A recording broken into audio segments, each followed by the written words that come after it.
Welcome to Blueprints for Liberty, Designing the Freedom Cities of Tomorrow. This is a podcast that explores the visionary concept of freedom cities and how we can create living environments that prioritize individual liberty, social harmony, and equal opportunities for all. We look back through history to see how the past informs the future and how people can self-organize in their communities to support self-sufficiency. We also look to develop leaders that are moral and ethical in a world that is spinning out of control. Tune in to be part of the conversation shaping the future of our communities. So welcome everyone. Today we have Diana McLean Smith, and she is the author of a book. I'll let her introduce herself and the title of the book and a little bit about the book. We're here to talk today about basically what unites us rather than what divides us. So I'll let her jump right in. Well, first, Cheryl, it's great to be on your show. I love the concept of trying to figure out how we can bring people together, obviously, because that's what the book is about. The book is Remaking the Space Between Us, How Citizens Can Work Together to Build a Better Future for All. And I started writing it after having worked in organizations for about 30 years as what some people call a systems change agent, which is trying to transform systems so that they are more effective themselves, but also foster the growth of the people within. And so they can solve problems that cut across groups and come up with creative solutions that they might not otherwise be able to come up with. So I conceived of the book after that career, and it was during the pandemic, and Trump was president, and the pandemic was raging, and there was a racial reckoning, and all hell was breaking loose, and people were fighting each other, and things were getting increasingly polarized. And it looked very familiar in terms of my work in organizations. And so I decided that I wanted to do some research to see if I could understand what was driving the division that we ourselves as citizens could affect. It was obvious that factors like the media and social media and self-serving politicians, all of that was driving a lot of the division we saw. But those kinds of factors we couldn't control. There's nothing you and I can really do about that. So I was trying to figure out, is there something I could understand better that would make us less vulnerable to being manipulated by those factors? And is there something that we might be doing already as a people to overcome our divisions and work together on what are really basically common problems, whether it's immigration or climate change or gun violence or economic decline in communities? These are common problems that we're all affected by. Is there something that people are already doing to solve those? So I set out to do research on two things. What is it that we can control that will help explain why we're in the situation we're in? And what is it that we can control that can get us out? Well, thank you. I think that's a great introduction, and I really appreciate so many things that you just said. There definitely a lot there to unpack. But I think the thing that jumped out at me most when you were talking, because I think a lot of what, divides us, and it's interesting, I kind of have had a career in the corporate space for the last 20 plus years. And I found that, like you, there was, I wouldn't say the same types of division, but it was a different type of division. I can't quite put my finger on exactly how to explain it at this point, but if we go back to politics for just a minute, I think you accurately described it in just, was it 2 words? No, 3 words, I don't know. Self-serving politicians. I think that politicians by nature, I mean, if I were running a campaign, I'd do the same thing, so I'm not criticizing them, is they like us to believe that they are out there to help us, and they're out there to solve our problems, and they're out there to bring about this change, when in reality, they're self-serving politicians. And I'm not saying that, they're 100% all in it for themselves. I do believe on some level, they really do want to bring about this change that they, talk about, whatever that change may look like. is, in my opinion, irrelevant to this to this conversation.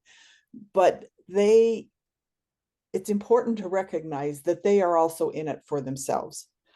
And even if they have a desire to bring about this change, like you said, I'm not sure it's within their power to do so. And certainly, when you're president of the United States, or you're a senator, or you're even a governor, or serving in your state legislatures, the amount of power you have to facilitate that change isn't as great as I think we as individuals think it is.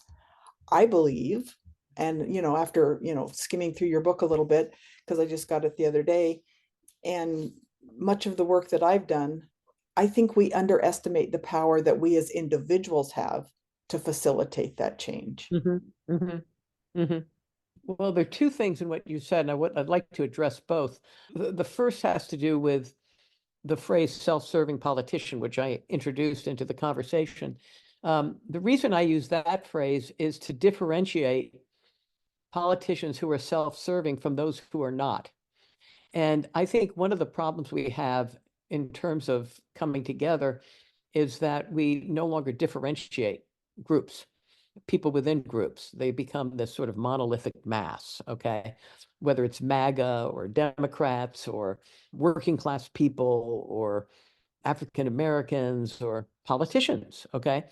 And so I think some politicians are profoundly self-serving, but some are not. I think of some of the politicians I've met recently, including people like Adam Kinzinger, okay, who gave up his future as a politician in order to put country first. And he's not the exception. There are a lot of people out there, and a lot of them served, for example, on the January 6th committee.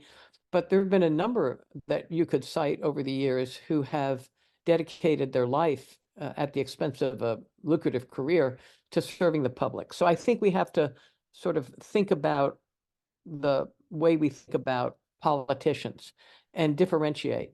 The other part of that is, of course, anybody who's doing anything, including you, including me, is in part doing it for ourselves. It would be kind of weird if every moment of every day was spent not thinking about what do we want, what do we need, okay? So all of us have that. I think the problem becomes when that overrides everything else and is at the expense of other people's needs and doesn't include negotiating with people whose needs or interests or circumstances are different from your own.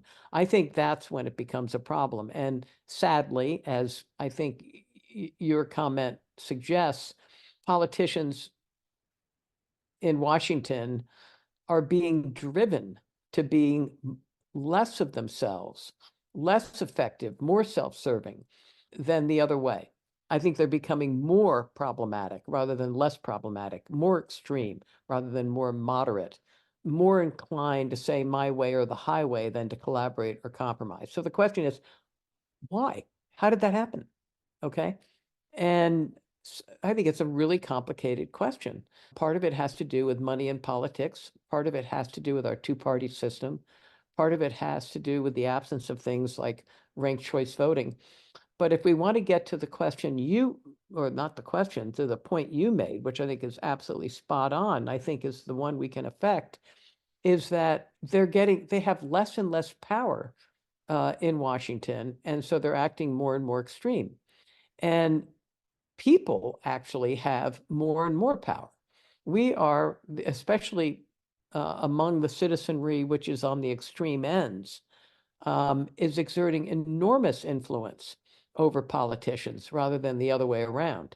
And what I worry about most is that because the press makes money by focusing on the extreme citizen, not the 67% that represent a more pragmatic and flexible political mindset, according to More in Common, okay? But by focusing so much on the extremes, that we are ceding the power we have as citizens to those extremes. And I would like us as citizens to take it back and to start taking it back by not waging culture wars, but by working together in communities, in our communities, working together on problems we have in common, whether it's gun violence, whether it's immigration and its impact on the community, whether it's the impact of climate change through floods and fires, whatever the problem is, if we start working together across divides on these common problems, we're going to start to get to know each other again. And we're going to start to break down the stereotypes and the polarizing images we have of each other. And we're going to start to be able to cooperate with each other. And the reason why I think that's such a powerful way of going forward is because literally millions of people are already doing it across the country, working on common problems in organizations across the US, trying to come up with solutions that work for everybody. I agree. And I think once again, there's a lot to unpack there. And as we talk about, one of the things that you brought up is money in politics. And what I think people tend to think when we talk about money in politics is that all the money that funds campaigns, which I agree totally, we need to reform that part of, of the political system, because oftentimes it does, and not always, but it does come down to whoever has the most money wins a campaign. But that it's not true. And I think where I find it most common to be not true is at a very hyper local level. For example, my uncle ran for office, the state office in Wyoming, and he literally was up against an incumbent who'd been there for years and years and was very well funded, for a local campaign. Nothing like we have on the, right, sure, federal level. But he had no money, none. And he very much retail politics. And you can do this when you're at this hyper local level, because he's from a town of, I don't know, probably under 5,000 people. And so he just went around and knocked on doors and talked to people. And that's fantastic. I know it was interesting. And he won his election this time by, I think he had 3,000 votes and the other had 900 votes or something, which is a significant margin. That's impressive. Yeah. No, it's a very significant margin. Yeah. And it was simply from going around and just simply talking to people. He was able to raise a little bit of funds to, put some flyers on doors when people weren't there to answer their doors, and, a couple of ads in the local newspaper, that type of thing. And across the whole state of Wyoming, I'm from Wyoming, so I'm a little bit more familiar with that space. Sure. I live in Virginia now, but I hope, it's a different environment. And across the whole state, these non-incumbents, I'll call them, were the ones that won elections across the state, because I think people were so ready for, something new, something different, a type of change. And the people who won these campaigns were people who just did a lot of retail politicking. And I think we've gotten away from retail politicking where, the politicians come talk to the people face to face, or even in town hall meetings. If you're in, large cities where, it's just not possible to go around and knock on doors all the time, just holding town hall meetings and coming in and talking. And I know that Alexandria Ocasio-Cortez, her rise to fame came because she did a lot of retail politicking, even in New York. Yep. And, like I said, we're going to bring up names and topics that I'm sure are going to be very polarizing to one side or the other. But putting all of that aside, when you get down to talking directly to the people and you have a conversation with the people, I think solving our problems is more simple than we think. And when we talk about money in politics, going back to that idea, what I have found is when I look at issues, rather than listening to what the media feeds me about the issues or what the politicians feed me about the issues, I try to follow the money. Why are you promoting this particular idea? Why are you promoting this particular solution to a problem? And oftentimes when you follow the money, it's because the politician themselves is invested in financially in the solution to the problem. And when that happens, I, even if it's not a cultural issue or, like we talk about gun violence and you brought up, climate change and things like that. When you follow the money, it leads you to believe that what people are promoting, the ideas and the solutions they're promoting, have more to do with sometimes lining their pockets than it does with what they're portraying as these altruistic views.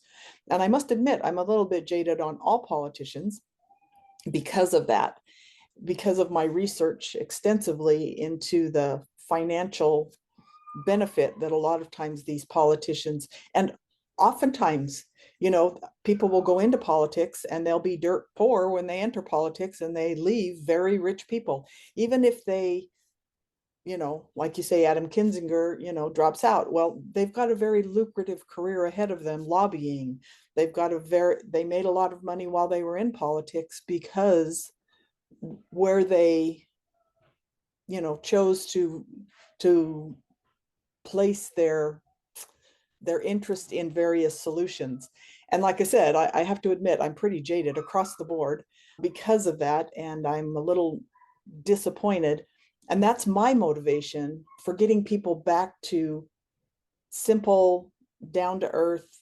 Let's talk to each other about the solutions that we can create, because I found that, I'm very much pro 2A, I'm very much in favor of, our Second Amendment rights. But when I talk to people who are on the opposite end of the spectrum, I totally understand where they're coming from. I mean, nobody likes gun violence. Nobody likes what's happening. It's horrific, some of the things that are going on.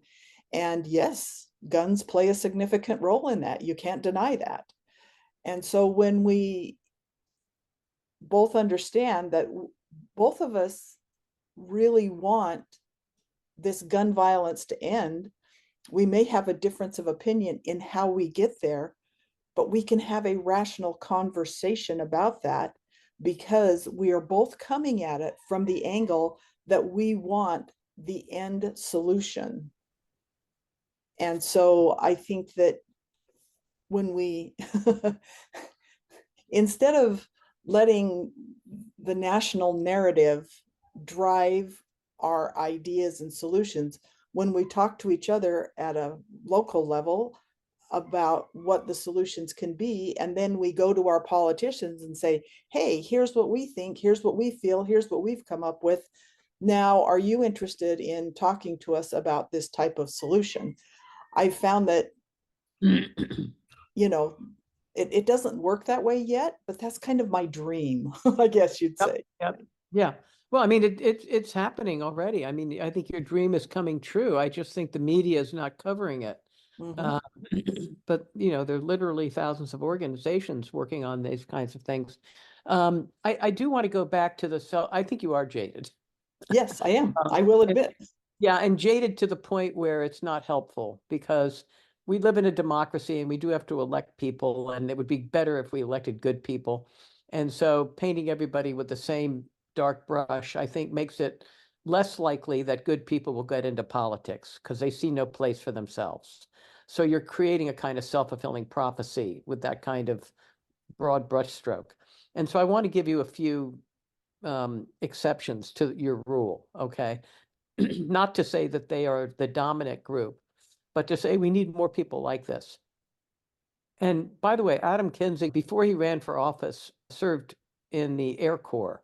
I forget which, the Army Air Corps or the National Guard Air Corps. So he served our country in the military. Yeah. And so there's an organization called New Politics, which is a citizen-led organization that makes a point of recruiting people who have served our country and getting them ready to run for office. Okay. Mhm. So these are people who really want to serve, and that's their motivation. I mean, maybe it's possible Adam Kinzinger got into politics as a way of making money, but it's kind of hard to believe. But there's a guy named Lucas Kunce. I don't know if you are familiar with him, Kunce. He ran against Josh Hawley in Missouri for the Senate, and he's a Democrat. And because he's a Democrat, he lost. But people loved him. He went around the retail politics you're talking about. He went around and and, talked to people ear to ear. And a lot of people said, God, I would give anything to vote for you. I like you so much better than Hawley, but, I just can't get beyond your party platform. I mean, they just couldn't separate him from the Democratic Party, and these people had completely given up on the Democratic Party, which suggests that the Democratic Party is in a lot of trouble, just like the Republican Party is, which is, now being led by Trump and Vance and MAGA, but has left other Republicans in the party out in the cold because they don't identify with that side of the Republican Party. So both parties are in a lot of trouble. But Lucas Kunz, first of all, he came from a working class family. His family went bankrupt because his sister had open heart surgery several times. So he knew what it was like to have to struggle, which many people who run for office do not. So, that sort of gives him one leg up. He's just an ordinary guy. He went to Yale on a Pell Grant. Then he became a lawyer, and then he volunteered for the military and became a Marine. And he served in Iraq and he served in Afghanistan. He learned Pashto. And he has an absolute passion for service. Okay. So when you talk about all politicians being self-serving, I just think it's going to get us in trouble. So I'd like to ask you to look. One of the things that hurts us is we don't look for disconfirming data. We don't look for the cases that are different from what we assume. Would you be willing to just keep an open mind and look for cases that don't fit your Oh, assumption? definitely. And like I said, I can find, a whole lot of, and I find it Like interesting. your uncle? Yeah, my uncle, definitely. Yeah. But I've also noticed that there have been a dramatic increase in the number on both sides, Democrats and Republicans, that have served in the military that are, getting into politics, which Yeah. I think is wonderful. I think I do. I think that's And, honorable. and, and then I, there's another fellow by the names of James Tallarico, Talarico, who's a state representative in Texas, and he's studying to be a pastor. But he served not in the military, but with a national organization called Teach for America. So he served by helping educate kids in zip codes that don't have a lot of money. And he's another example. And I think this is just the beginning of his career. So, but you said you were talking about the power of people working together on problems like gun control, okay, or gun violence. And there's an organ, it would be for your listeners, I would look up the Tennessee 11 because it's a great example of what you were talking about.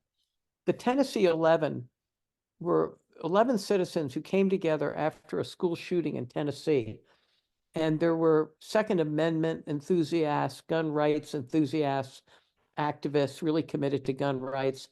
And there were people who were very committed to gun control because they had seen the effects of gun violence in their neighborhood. And so this group of 11 with very different views came together. And the first thing they did, well, first of all, they were a problem-solving group. They weren't just there to have a theoretical discussion about gun rights. That was not of interest to them. They were trying to solve a problem. They were trying to figure out, what do you do when people have such disparate views of guns?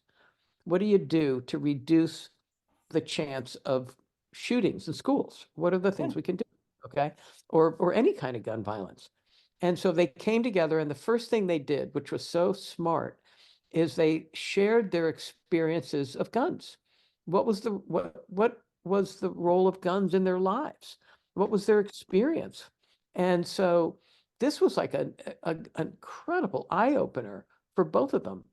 And Judy Woodruff on America at the Crossroads, if you Google that show and you look up Tennessee 11, you can see a 20-minute description of what they did. They interviewed them, they showed them at work, and you get a granular, up close and personal view of how this group, over the course of some number of weeks, went from completely different views to agreeing on the kind of legislation that they could both live with. And then they went and presented it to the Tennessee legislature, which declined it. Okay. But this has happened many times in US history where when you first bring something in front of a legislature, they decline it. But you keep coming back and you improvise, you improve the legislation, you come back another time, you build support, you build a coalition, you keep coming back and you keep coming back. This is what happened in Maine, where there was an alliance of citizens that eventually got ranked choice voting passed in Maine. At first, they didn't succeed, but they kept coming back. They kept coming back. And so this is the kind of thing that I think citizens can do, but I don't want to throw the baby politicians out with the bathwater, okay? Because they have a role to play too. And I'll come back to that in a moment, but I know I've said a lot and I want to throw it back to you and get your reactions and see what I'm missing. I'm not sure you're missing, but I totally, there's so many things I agree with. And I, like I said, that, when we as citizens come together, like the Tennessee 11, come up with solutions and then bring those to our politicians. One of the things, the disappointing part of that was that, the politicians didn't, for better or for worse, initially take that on. And maybe it was because the legislation needed to be massaged. And, there's a lot of things that we as citizens don't think about that, politicians do think about. But I think where I've become jaded is not, I think there's a whole bunch of people out there right now in particular trying to run for office that are just your average everyday person. And where I've become jaded is more with the system and not with the people, because the system itself says, just like your example with the Democrat, he was, just because he ran on the Democratic ticket and was aligned, maybe not ideologically, but just by virtue of the fact that he was running on the Democratic ticket, people automatically assumed that he aligned himself with the Democratic platform, which may or may not have been true. And so I don't know the solution to this two-party system. I agree with you, it's a problem. Can we take that for that example for a second? Because I think it's really important. Is that okay? Can I, Oh, yeah. Sure. So first of all, the perspective I take to this is, how will it serve me and others if I take a jaded stance? Okay. And I think it won't serve me. I think it will lead me to give up prematurely. I think it will lead me to close off seeing certain toeholds. I might be able to move forward. In the Tennessee example, even if there were self-serving reasons they declined the legislation, there was some interest at stake that the people didn't see that they have to take into account to move forward. Okay. So if I take a jaded view and just say it's hopeless, I won't come back again. I won't try to continue working. If I take a jaded view of the data that Lucas Kuntz got, which is, it's your party, not you, and say, you see, it's stacked against us, there's nothing we can do, I'll give up. But if instead what I say is, boy, that data that he got, which is great data, by the way, he has a Substack newsletter I really recommend because he quotes people verbatim, and it's really interesting information. If I ignore that information, if I don't look at that, I give up an opportunity for the Democratic Party to reinvent itself, which, by the way, I think it ought to. I'm not a Democrat, by the way, and I'm not a Republican. I'm an independent, because I think both parties have fallen into a lot of trouble. But I'm not giving up on them. Okay, I think as somebody who cares about the future of our country, I have to have an investment in both the Democratic Party and the Republican Party reinventing themselves so that they can better represent the people. Okay, so I see this as a great opportunity to really rethink what the Democratic Party stands for. It may even require them to rename themselves because they've so sullied their image. I don't know. Okay.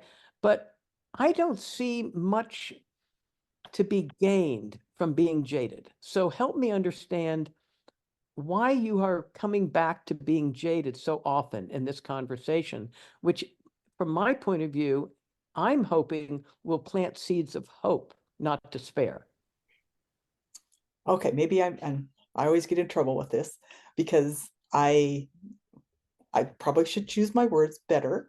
Maybe jaded is a different word, because I feel like the angle I come at it from is when I recognize where people's motives lie, or that it helps me make better and more informed decisions.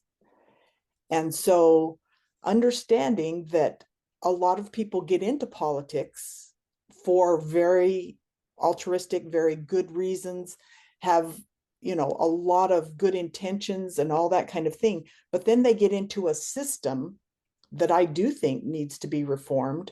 And I do think will only be reformed when we as citizens understand that the system itself takes good people. And who knows, we'll see my uncle.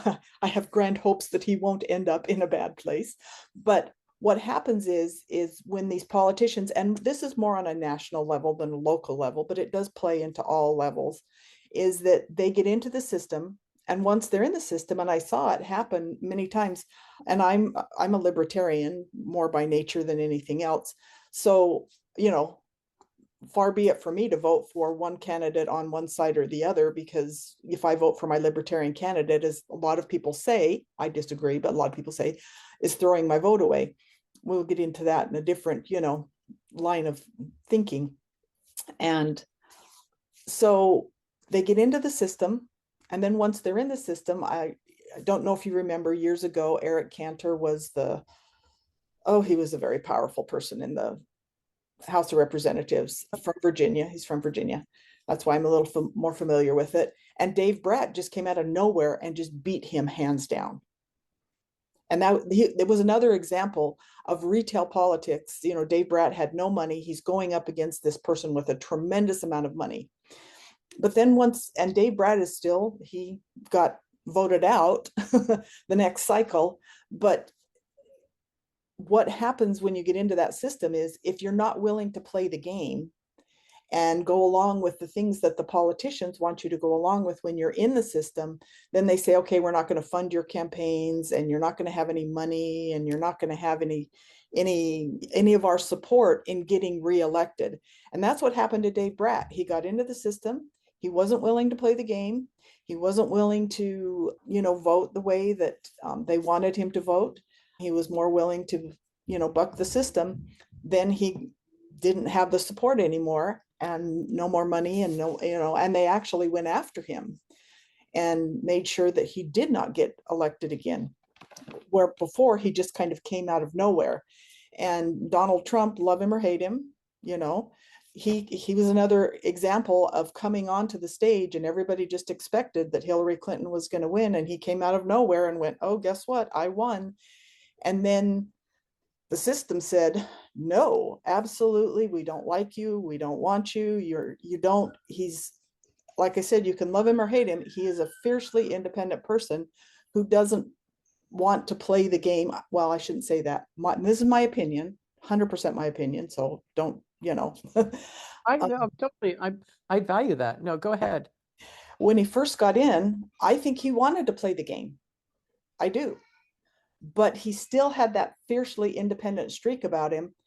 And so everybody, and I think there were a lot of people in the system that were really upset with the fact that he took away from Hillary Clinton what a lot of people thought was rightly her place.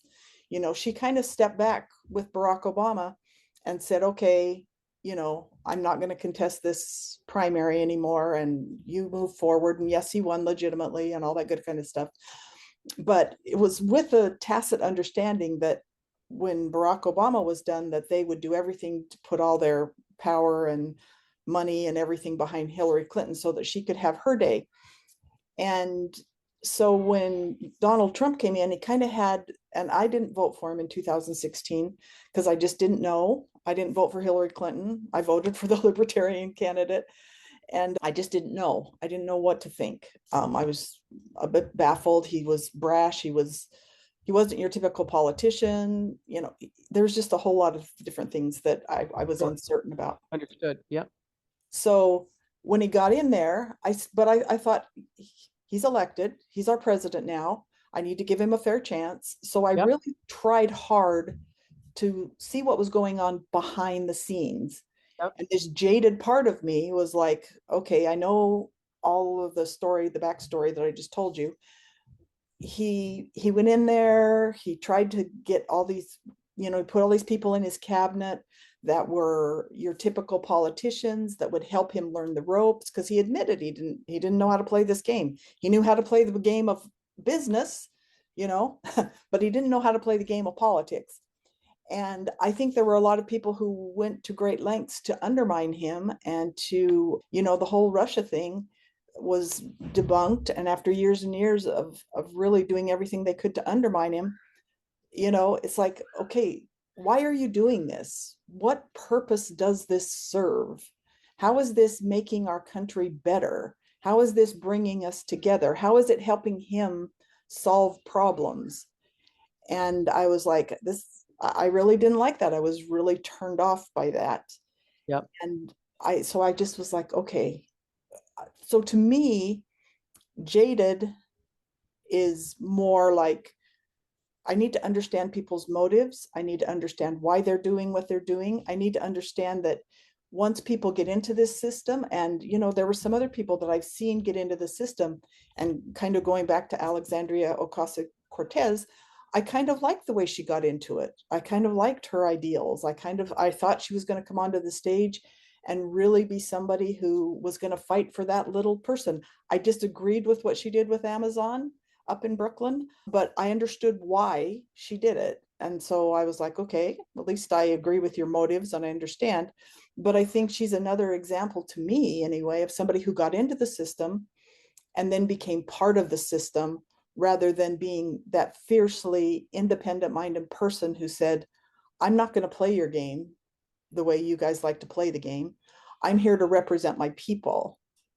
And so when I look at politicians, I try to look at them from that perspective of, Good. I are you understand. really willing to buck the system? Yeah. No, I understand. And like you, I have a lot of respect for people who are independent and can maintain their independence in a system that's trying to suck them in.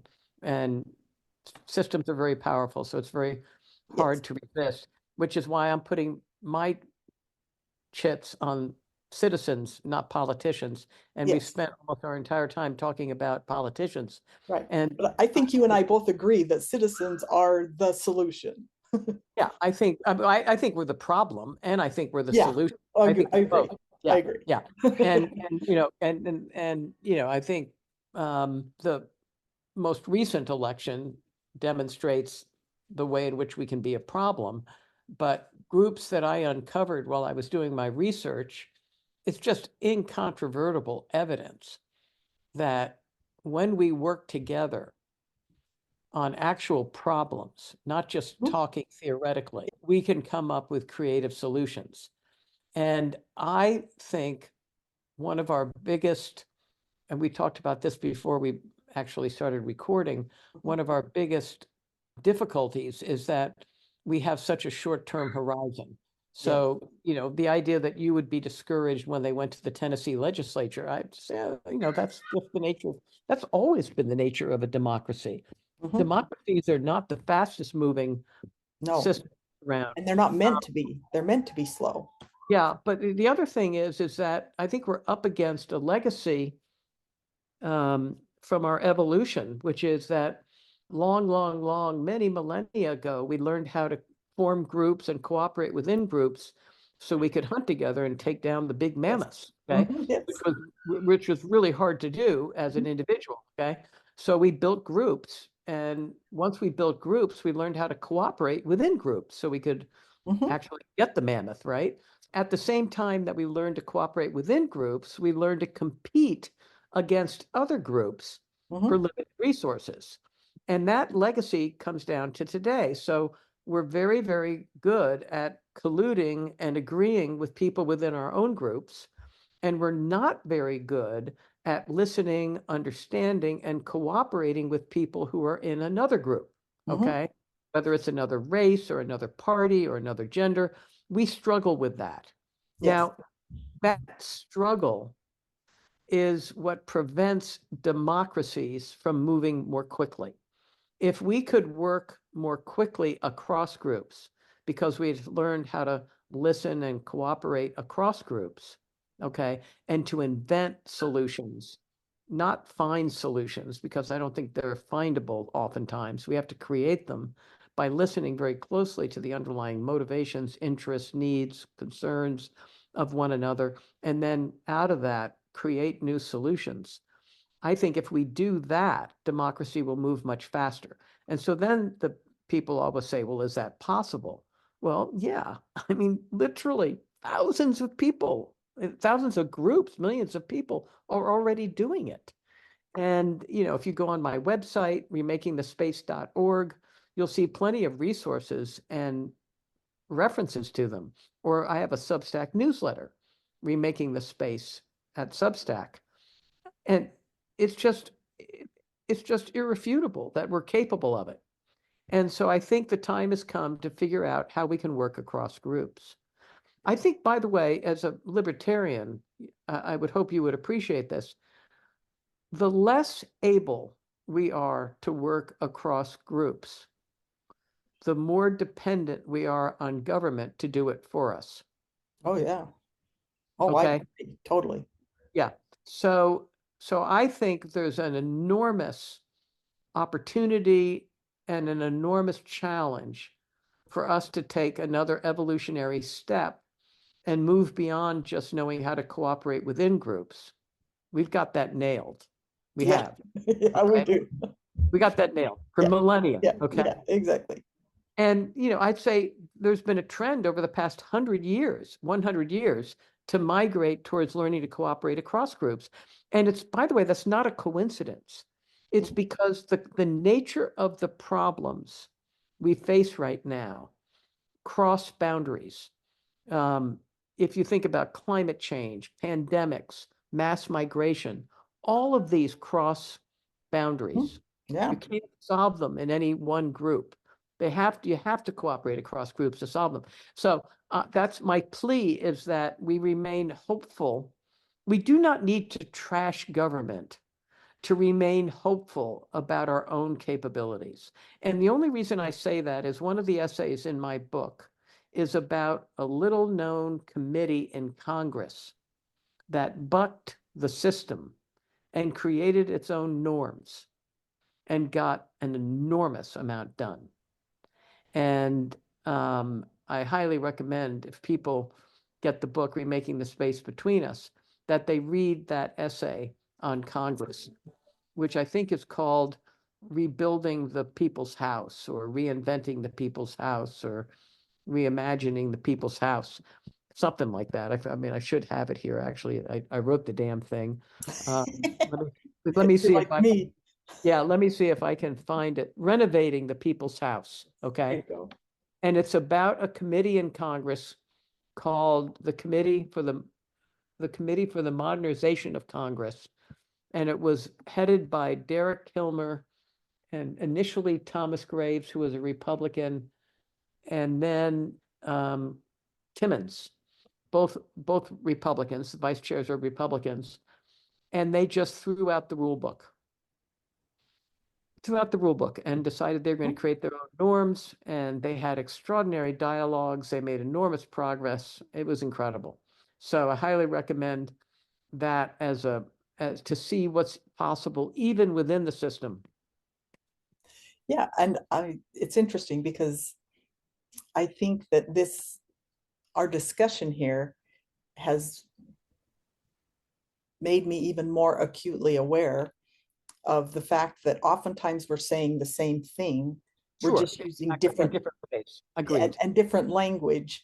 Yeah. And Yeah. because, I'm sure, and I totally take responsibility for this. It sounds like, being jaded and these types of things, I want to just throw the baby out with the bathwater.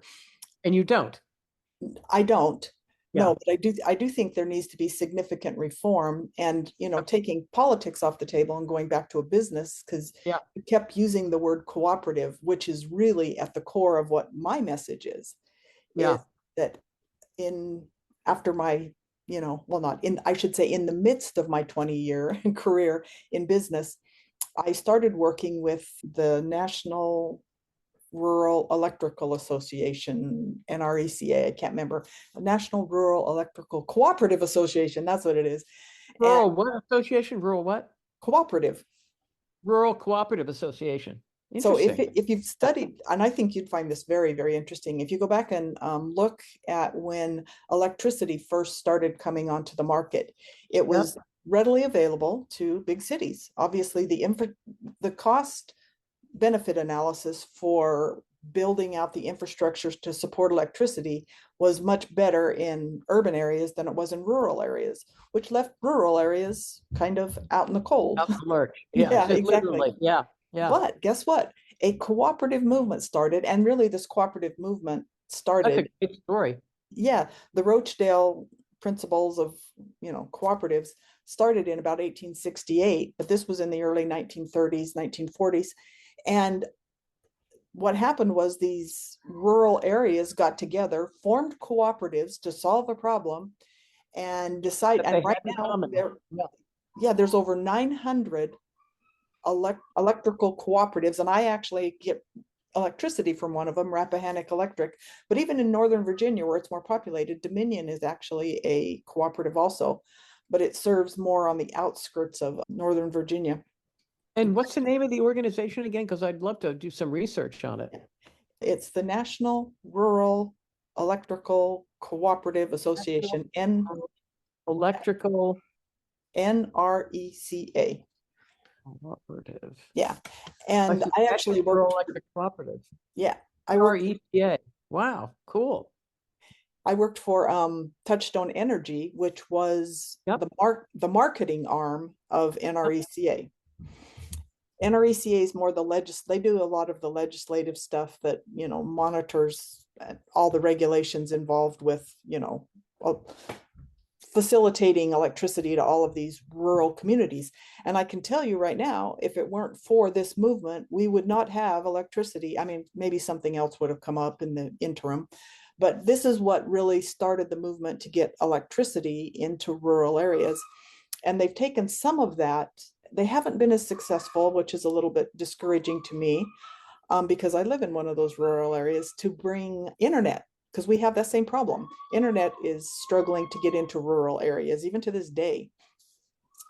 And, That Elon should be Musk, a that should be a solvable problem. you would think, and I can guarantee you, I know because I pay close attention to this issue, the government has doled out millions and millions of dollars to grants and all these different things to companies, to like Verizon and places, to get to use the infrastructure of the electrical system to get, Internet or to other people. means, Yeah. internet to these rural areas. And, Yep.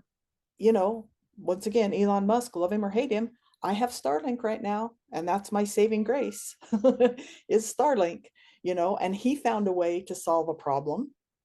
Well, he's very good at that. Yeah, he is. He's very good at that. Like I said, and this is where I'm not jaded. I find that many figures that are very controversial also they come with a lot of issues in terms of their outreach or whatever. But they think outside the box. They do, and they solve problems. Yeah. And so this whole cooperative movement, when I started working for them in 2012, 2011, right around that time frame, I fell in love with the cooperative movement. I absolutely fell in love. And I had a lot of people when I was all excited. I went out there to, like, look, I found this business model that I think is great and I think could solve a lot of problems. And they're like, oh no, that's socialism, that's communism. I was like, no, it's not. Yeah. It's all Yeah. voluntary. Number one, the Oh, no, biggest I know. I know. I mean, and that's one of the things when I was writing the book, I felt like writing when I was talking about our evolutionary legacy, Mhm. starting with cooperating within groups. And I felt like saying, and by the way, they did not do that for an ideological reason. No, Okay. They did it because they needed to survive. yeah, Okay. So this is not about this is ideology. survival. It's about this is what we need to do to survive, guys. Do you want to Yeah, survive? yeah. Okay. Well, then let's but these words like cooperative, and I can't tell you the number of people who edited out of my writing for fear that Yes. it will communicate an ideological message.